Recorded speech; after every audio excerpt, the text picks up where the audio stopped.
Hello and welcome to another video. Today we're gonna take a look at the good old faithful Swampert Charizard core in Ultra League. Yes, it still works. I've chosen to go with Cresselia on the save swap / sacrifice swap. You're gonna see what I mean to try and set up Swampert and Charizard for success. You can run the non-shadow variants of these two, and I think the non-shadow Charizard is better than the shadow. I just don't have one built. You can also go Charizard on the lead, which makes more sense because this way around you are just incredibly weak to a Trevenant lead. But I've chosen to go to Swampert because I see so many Alolan Sandslash on the lead. You can go with whichever lead makes the most sense based on what you see a lot. Going into the first game, we lead into a Shadow Galvantula, absolute Spice Lord, the opponent. And this is a very good matchup for Shadow Swampert. We want to go for the Hydro Cannon immediately before we get debuffed by the lunge. This is actually not enough to take out a Shadow Galvantula. It only does about 75%. And then they go for a lunge after 4. It always takes 3 for the discharges / lunges. And it takes 4 for the potential energy ball.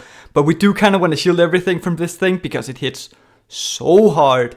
And I wasn't quite sure how hard it hits. Lunge only does about 49%, but I wasn't aware of this in-game because I haven't looked up my Shadow Galvantula matchups enough. So I do shield this second lunge and then they swap into a Jellicent. This is not ideal. I don't want to throw any moves whilst I'm debuffed. I don't want to swap in my Charizard, obviously. So I just choose to sacrifice Cresselia completely, which is something I do quite a few times in this video. Take the first Shadow Ball. Cresselia is an absolute tank, and then we can go for the Grass Knot to retaliate, which also does quite a bit to this Jellicent. They farm up to 2 over the Shadow Ball. It takes 5, then 5, and then 4. So they should be quite close. They're 1 away from the serve because it's 5, 5, then 3 for a serve. So they should be 1 away from the serve. So bring in the Swampert, go for 1 Mud Shot, and then go for this Earthquake to hopefully take out the Jellicent. And it does take out the Jellicent. They bring back in the Galvantula. It is dry, so we can overfarm a lot, and then they bring in a Registeel trying to catch a Hydro Cannon potentially. We do need to be wary that the Galvantula is 1 away from the lunge, and it does win CMP against Swampert, so I do need to come out of this with some energy with my Swampert as the Registeel absolutely one-shots the Charizard. Go for this Earthquake. I don't want to take out the Registeel. I wasn't quite sure how much damage it would do, but I wanted to make sure that I could get up to 1 before the back-to-back Hydro Cannon, so we're only 1 away from the next Hydro Cannon, so we will be able to outpace the Galvantula. The Galvantula comes in, it doesn't have a move, so we will be able to get to this Hydro Cannon on the Galvantula, and they should take it out, and that is a good game. Next game, lead into a Registeel. Very good lead for Swampert, of course, and they're staying in. It takes 7.5 Mud Shots for the Registeel to get to Focus Blast, so they do get to the first one right before Swampert gets to an Earthquake, but the Swampert and Registeel gets to 2 moves at the same time, as when you're at the second Earthquake, the Registeel will be at the second Focus Blast. So we can farm up to the second Earthquake, either go for a CMP with Hydro Cannon, or catch the Focus Blast on Cresselia. Very nice. Of course, I'm using Cresselia as a sponge for a lot of games, saving a lot of energy on Swampert. They bring in a Pidgeot, and because they got a 1-turn switch in, which I don't think they should have, we get to this Moonblast before they get to the Feather Dance. Usually they get to the moves at the same time, and then they get to debuff you before you get off a Moonblast, but we do get to grab a shield with Moonblast, which is absolutely amazing, and then they go for the Feather Dance to debuff our attack. Not nice, but we can't get to another Moonblast. I think they had the Feather Dance, it's 7-6, so they should be able to get there before the Cresselia. And then we actually get the attack drop on the Moonblast, meaning this Brave Bird that they throw is not going to KO. I don't think it would have KO'd anyways, doesn't look like it. Then we save some energy on Cresselia because we are so debuffed, I don't want to throw any more energy. So instead I decided to swap into Swampert, go for the Hydro Cannon. Because they were debuffed by the Brave Bird, it does take them out. They bring in a Cobalion, ABA Steel, very spicy team by the opponent. We go for up to the Earthquake, bait with the Hydro Cannon, they do shield it, then they wait a turn and try to catch a move despite the fact that we didn't have the Hydro Cannon. I think my opponent miscounted, it cost them the game, they would have won anyways, but yeah. Next game, lead into a Shadow Charizard. In the Great League, Charizard actually wins this if they're both Shadow, because they wing attack you down into a range where 1 Dragon Claw is enough to take out, but in the Ultra League, they're a little bit more bulky, so the Charizard needs a Blast Bird in order to take out even in the 2 shields. So Swampert will be able to outpace. They go straight for the Blast Burn. I shield it up. Very nice. Go up to right before they get to another Blast Burn. Wait a turn. And then swap into Cresselia to respond to this Walrein. They tried to catch the Hydro Cannon. Nice attempt. But now we can overfarm a little bit with Swampert and then bring in the Cresselia. and this is a very good matchup for Cresselia. Also one of the reasons why I really like Cresselia on the safe swap, because you can also use it to counter swap onto, like, if they're running double counter users, which I've been seeing a few times with like Surf Edge, or especially against the Tapu Fini or Walrein. Walrein that I'm seeing a lot as the safe swap. This is a very nice matchup for Cresselia. You see I'm over farming a lot all the time because it's quite difficult to count the Cresselia's moves, because it takes 6-6-5 for the Grass Nuts and 7-7-6 for the Moonblasts. So a lot of people have actually been miscounting against me, but that Grass Nut put them into a range where I can't Psycho Cut them down before they get to another move, but I can Wing Attack them down, so bring in Charizard to snipe them. And then I decide to no shield. No, I do shield this. This is where I make the mistake, because the Charizard has a lot of energy. So by shielding this, I'm putting myself in a very difficult position. Also, I go for the Blast Burn here. Do they call it? Can we take out the Sandslash? No, they do call it correctly, and they shield up and then go up to right before we get to another Blast Burn. Very nice by my opponent. A Hydro Cannon is not enough to take out this thing, and the Charizard is one away from a Blast Burn, so I need to always be wary of the Charizard coming in when I bring in my Swampert now, which is why it was a mistake to go for that shield on Charizard, because now I'm gonna be so low, I have to just always be wary, so I just end up having way too many balls in the air, like waiting a turn to see if the Charizard comes in so I can maybe catch on the Cresselia, doing all sorts of things at the same time because I have no shields remaining, and yeah, I just end up messing it all up completely, and yeah, we lose that game. Very poor by me, and next game we're punished with a hard counter on the lead. Very nice. Swap into Cresselia, and they're not swapping out. Last season, a lot of people were using Virizion Double Ice, so I'm thinking this might be a similar team, since they seem to be very weak to Cresselia. They swap into an Auroris, I think trying to catch a Moonblast on it. So we go for the Grass Nut instead, of course. This is definitely not a response to Cresselia. They did save a bit of energy on Virizion, so I need to be wary of that. Of course, if it has Stone Edge, Charizard might be very wary of that. They go 1 over the Meteor Beam. It's 8 for the Meteor Beam, 5 for the Weather Ball, and then 1 less for the second one. So they should be 3 away from the next one, because they went 1 over, so we can't go for the Grass Nut right before they get to it. And now, of course, I want my Charizard on the Virizion. I want Swampert on whatever they have in the back. I really just want Charizard on the Virizion, so I want to keep Switch advantage. Don't want to swap out here. They bring back in the Virizion, overfarm perfectly to right before we get to a Moonblast, and then go for a Leaf Blade. They still have quite a bit of energy on this Virizion, so swap into Charizard, bring in Charizard, they swap into Walrein. I maybe could have stayed in and done a few more wing attacks with Charizard to get some energy, because I'm essentially just going to sack my Swampert here. I go straight for the Earthquake here as well, thinking either I grab a shield advantage for my Charizard, or I bring the Walrein very low. So we go straight for the Earthquake. Do they shield it? They do not. Does massive damage to Walrein. And then they go for the Icicle Spear. And this doesn't quite take out Swampert. And I don't quite get to another Hydro Cannon to take out the Walrein. So they do get to another move before we get to the Dragon Claw.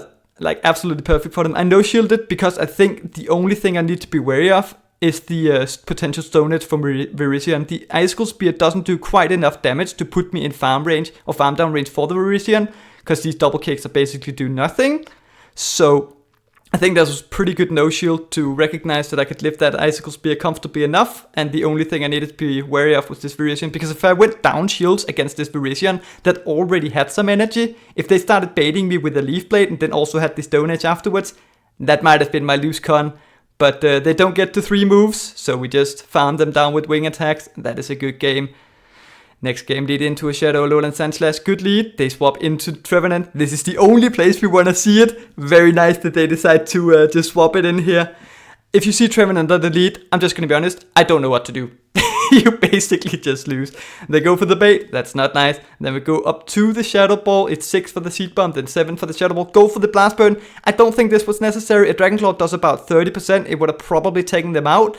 I just wasn't sure. The last thing I wanted to have happen was them living on 1 HP, get up another move, and then I have to go down 2 shields.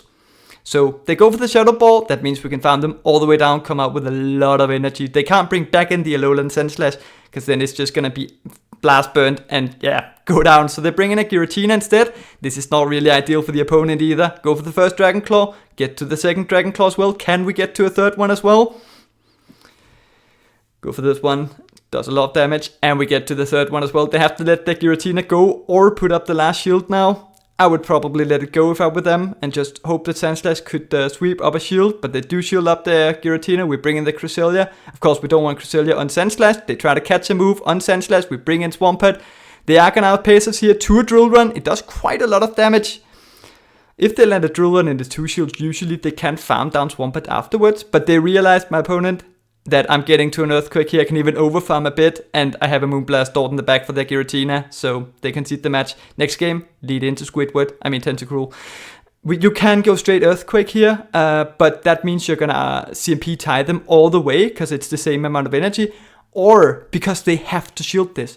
The Earthquake would take them out, so they would like go down with so much energy, so much health. I don't think my opponent would ever like risk going down with that much energy and that much health. So I think it's just a very safe bait. If you're at lower elo, maybe not, but I feel like people are like at this elo would probably not risk letting that happen. So I feel like it's a good bait. They bring in a Venusaur. As you saw, we waited a turn so they couldn't catch. And then we go for the Blast Burn. It's 7 for the Sludge Bomb, and then 6 for the second, or 7 and then 5 for the Frenzy Plant. So we went for the Blast Burn as they got to the Frenzy Plant. Again, I'm not sure a Dragon Claw would have been enough. It does about 27%, so I just went for the safe play. And here, I probably could have gone for 2 Dragon Claws, but 1 Blast Burn is enough to put them into a range where 1 Hydro Cannon is enough. They can overfarm quite a lot. They still have energy from earlier, so bring in the Swampert immediately to go straight for this Hydro Cannon on CMP, which Swampert is of course going to win.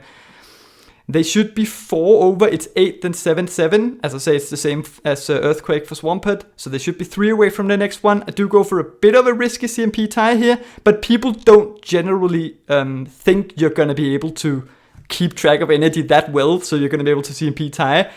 And yeah, my opponent couldn't really catch the Hydro Cannon either, because they had a 9-tails in the back, and understandably, they just concede the game. Next game lead into a regular Walrein. This is a very bad matchup for Swampert.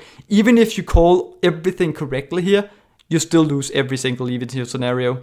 We go straight for the Earthquake, and they shielded. Yikes. And then people have a tendency to throw when they're back-to-back. It's a weird tendency, but just something I've noticed. So I generally try to catch when they're back-to-back. Although after I release this video, I'm going to change that up completely, of course. My opponent does something very well here. They farm up a lot of energy on Walrein, and then they bring in essentially a wall to Cresselia, or a Pokemon that's just going to be able to tank these grass nuts very well in Stunfisk. So now they have a lot of energy on Walrein, which is very not nice for my 2 Pokemon in the back. As you can see here, once again, I overfarm a lot. This is not because it works every time, it's because it works some of the time. My opponent gets to the Earthquake here. They have the Earthquake, they can just go for the second Earthquake to take out Cresselia. But because they haven't kept track of energy, and I've been overfarming so much, sometimes the opponent just loses track of energy. So now they either had to put out their last shield or let their Stunfisk go with almost 100 energy. They bring in a Charizard. I don't want to let my Cresselia get farmed down, so I bring in Swampert. They go for a move after 5. This can only be a Dragon Claw in Ultra League. Swampert can actually tank this quite comfortably. And then they bring in Walrein. That's a bit of a combo play. Go for the Icicle Spear, let it go. And Swampert lifts it on 1 HP, so we can get up this Hydro Cannon. Very nice. But the Walrein has a lot of energy. If I've counted correctly, it's on 7 Powder Snows. So this is actually really a tough situation. They overfarm a hell of a lot once again, trying to like make it as difficult as possible for me to keep track. And then they get to 2. I think they're 1 away from the 3rd Icicle Spear here, and 1 Dragon Claw is just not enough at this range, so I go for a bit of an unpredictable Blast Burn is what I'm thinking. They're probably not going to shield this, but also my Charizard is just down energy against the opposing Charizard, so this is really, or down shields, it's really not a good situation. I have to try and go for a catch on Cresselia, so I throw 1 more Wing Attack, and then I wait a turn. But my opponent doesn't wait a turn, they just throw the Blast Burn immediately. So if I just caught it on Cresselia immediately, I would have been able to do so. But the Blast Burn lands, does massive damage onto Charizard. Cresselia can't do anything here, so I just let the opposing Charizard feast. As, of course, Charizard should always be allowed to do. And that is a good game. Next game lead into a Drifblim. Actually a quite good lead for Swampert, as you're going to see here. Go for the Hydro Cannon right before they get to the Shadow Ball. It's 5 for the Shadow Ball, 4 for Mystical Fire or Icy Wind. I don't want to shield the bait, especially not because I'm anticipating them running Mystical Fire, but a Shadow Ball hurts so much. I'll go up to right before they get to another move, and then go for the Hydro Cannon. My opponent should probably throw like their Mystical Fire or Icy Wind immediately here, because now I get to another Hydro Cannon, so they have to expend 2 shields in order to take out this Swampert, but they do also come out with a lot of energy. In hindsight, maybe I should just sacrifice my Cresselia here. It makes no like, it sounds weird to bring in a Cresselia on a loaded Drifblim, but the Drifblim gets to 2 Shadow Balls here. It's 5 for the first 2, 4 for the third one. So I have to expend both shields on my Charizard. And then they bring in a Registeel. We can overfarm a lot. We did 6 wing attacks. It's the equivalent of 8 wing attacks for the Zap Cannon. So they should be in 6.5, because you always sneak a move through when you throw a charge move.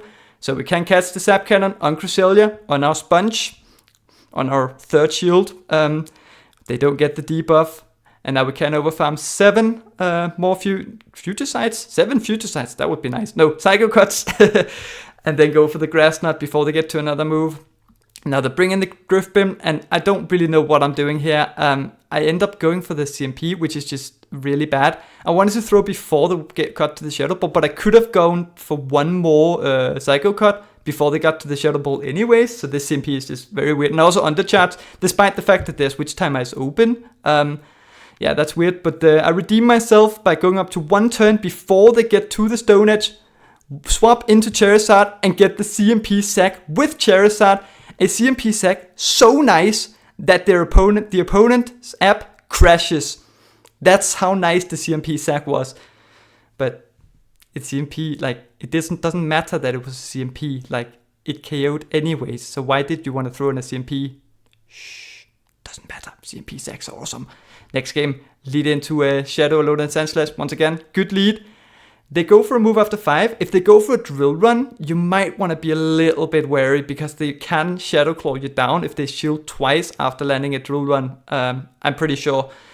I played a little bit sneakily here. I'm expecting them to realize that a Hydro Cannon is not enough. So I'm like, they're not going to shield this. But they did. So they shielded a lot of it. That's not how I would recommend you play. You can just go straight Hydro Cannon, win every even shield scenario. But Hydro Cannon only does about 51%. So I don't even think it would be enough to take out from here. My opponent does shield, and then they swap into a Tapu Fini, load up to a Hydro Cannon, swap into Cresselia. This is a hard counter to Tapu Fini. Go for the Grass Knot immediately, because I want to get it off before they get to a Moonblast, just in case they go for the Moonblast and get the attack drop. I want to get off the Grass Knot as quickly as possible. They load up to, I think, 27 Water Guns, if I counted correctly. It's 14 for the first serve, 13 for the second 2. So they should be on 1 now, 1 Water Gun, so they should be 12 away from the next one. So we can do 5 more Future Sights. Why do I think this fast move is called Future Sight? No, 5 more Psycho Cuts, and then go for the Grass Knot to take out the Tapu Fini right before they get to another one. Then they bring in the Sandslash. I should just swap in my Swampert here and take them up with the Hydro Cannon, save this energy on Cresselia, because now they just get to a move to take out Cresselia, and once again, just bring in the Swampert to take out the Sandslash. They have another move, so I should just take them out. Now I have to shield my Charizard, or let this go, which does 44% damage. This would not be nice. And then they bring in a Tentacruel. I have to sack my Swampert. I probably have to CMP sack, so go up to right before they get to it, wait a turn, try to CMP sack the Tentacruel, which would have looked very cool if I managed to do it.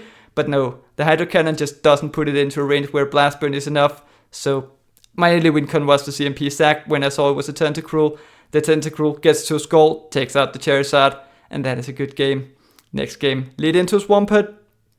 This is, of course, always going to be very dependent on who wins CMP. Go for the Hydro Cannon, load up to the Earthquake. Most people just go for the Hydro Cannon here, so I do let it go. And it is the Hydro Cannon. They win CMP, so once again, we're going to use our Sponge. They're probably going to go for it immediately, thinking that they win CMP again. So we go for the catch on Cresselia. Very nice. Save some energy on Swampert. And now the opponent brings in a Skuntank. Shadow Skuntank. Very cool pick. Very expensive pick as well. My opponent does something very nice here. They could have gone for the Crunch immediately and then gotten like less optimal farm. But because they realize a Crunch doesn't take me out, they put me into a range where it takes me out. Loads up to back-to-back crunches before taking out Cresselia. It does about 38%. And then they come up with another crunch. I thought Swamp had won CMP here. But sometimes you have to learn things the hard way. It's very, very IV dependent who wins CMP here, but I have a very, very good Swampert, which, yeah, it just hurts. First I lose CMP to another Swampert, now I lose CMP to Skuntank. Undercharge the Hydro Cannon to leave it in farm range, which was actually a really good undercharge. But then they bring in a Charizard. We can't get to this Hydro Cannon, which will grab a shield, but then we have to swap because Swampert is not getting to another move. We're both at 1 shields. I'm just down so much energy. There's no way I'm winning that game. Next game, lead into Clefable. Semi-good lead, pretty neutral lead. It's a very risky bait for Clefable to go for the Meteor Mash because it is resisted by the water typing. So I'm assuming they're going to go straight for the Moonblast, which does about 63%. So do shield up the first one and then go for the Hydro Cannon. It's 7 for the Moonblast, 6 for the Meteor Mash, and always 1 less for the third one. So we can't go up to right before they get to it. Wait a turn. They swap into Walrein. We load up a lot of energy on Swampert before swapping into Cresselia. As I'm saying, like, I don't care about switch advantage here, because if they don't want their Clefable on Swampert, they're just putting it on Charizard instead, which would be even better for me. Charizard completely walls Clefable, unless Clefable runs Psychic, but most people run Meteor Mash and Moonblast, I feel.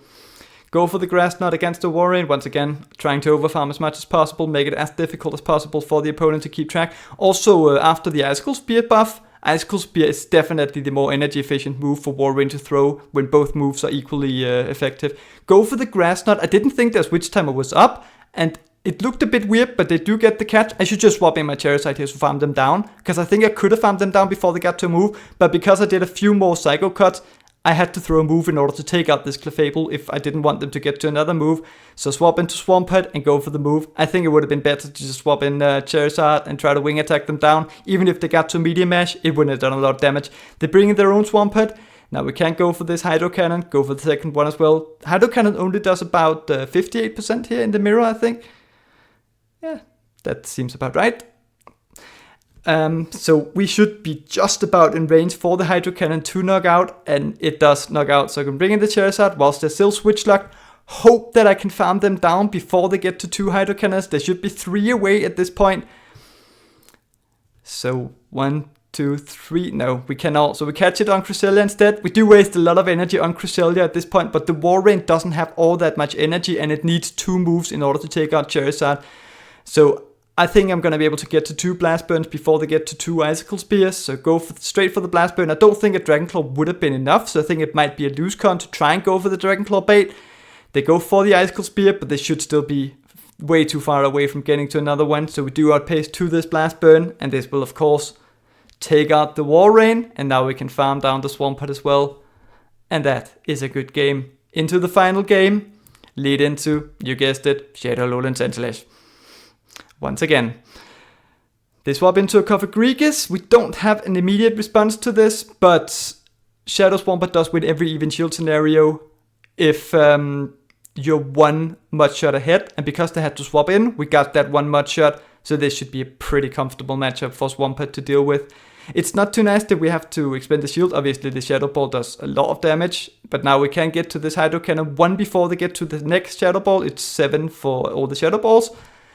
If they shielded it, we would have been able to get to another Hydro Cannon on CMP, so they decide to no shield it, keep their shield advantage, and then they bring in a Charizard onto a loaded Swampert.